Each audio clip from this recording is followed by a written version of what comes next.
I have this? What about this?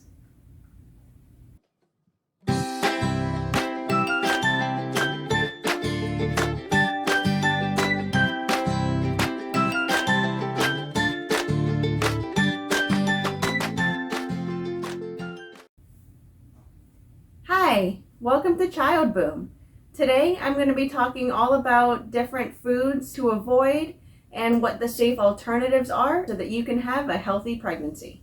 When you're pregnant, your immune system is lowered, especially during the first trimester where a lot of the growth and development of your baby happens. Foods that are generally safe become more of a risk when you're pregnant. First thing I'd like to start off with is seafoods and fish. The biggest risk when it comes to seafood is undercooked or raw seafood, as it can pose a risk of listeria and also have high mercury in the fish as well. So raw or undercooked seafood would be like raw oysters, raw clams, raw mussels, like ahi tuna.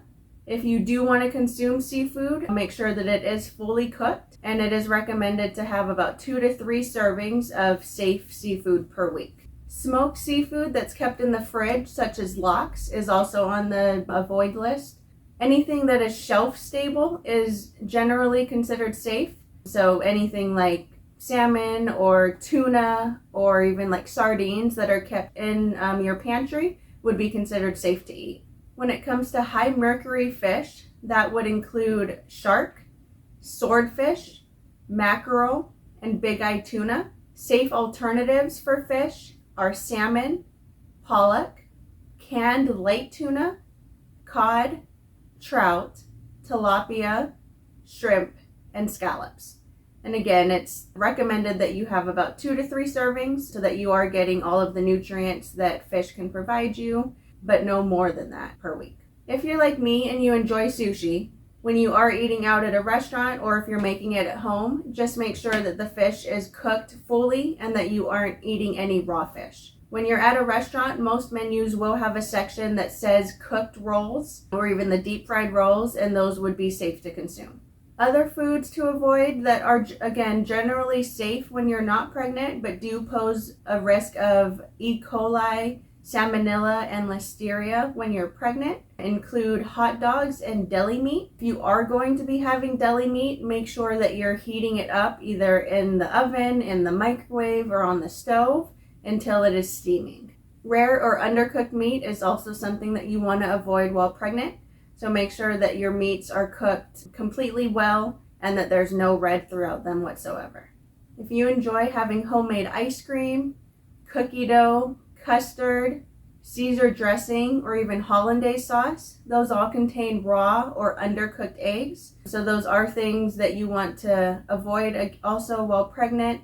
If you are eating eggs, make sure that they are fully cooked and that you aren't eating any of them in the raw variety. When it comes to fruit and vegetables, you want to make sure that they are rinsed well to get rid of any dirt and bacteria left on them. For the same reason, you also want to steer clear from any raw sprouts, such as alfalfa, bean sprouts, and radishes.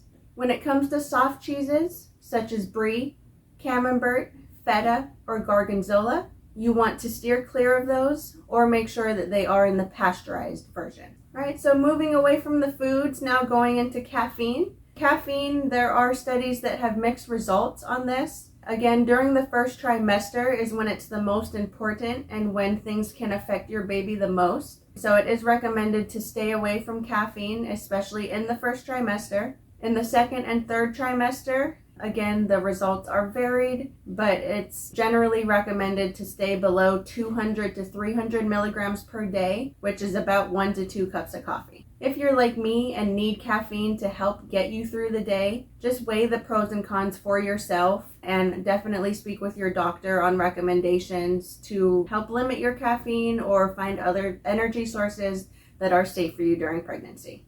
When it comes to drinking alcohol, whether that be hard liquors, beer, or wine, there is no safe amount that is safe to have during pregnancy.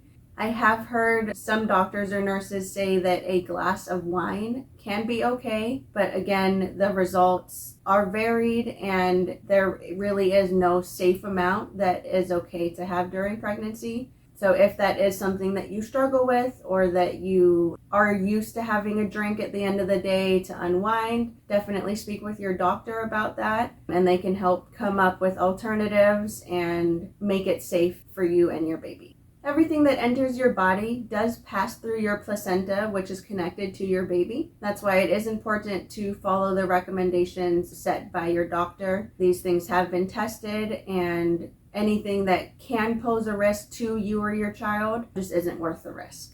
If you are a smoker, specifically tobacco, that is something that you also want to stop doing while you're pregnant. That has been shown to cause premature birth, low birth weight, and even stillbirth. Even before you're pregnant, smoking can slow down and reduce your chances of being able to get pregnant. Vaping is something that's popular nowadays, and if that's something that you do that does pose its own risks, doesn't have the tobacco, but it does have the nicotine that still gets into your system and gets to your baby through the placenta.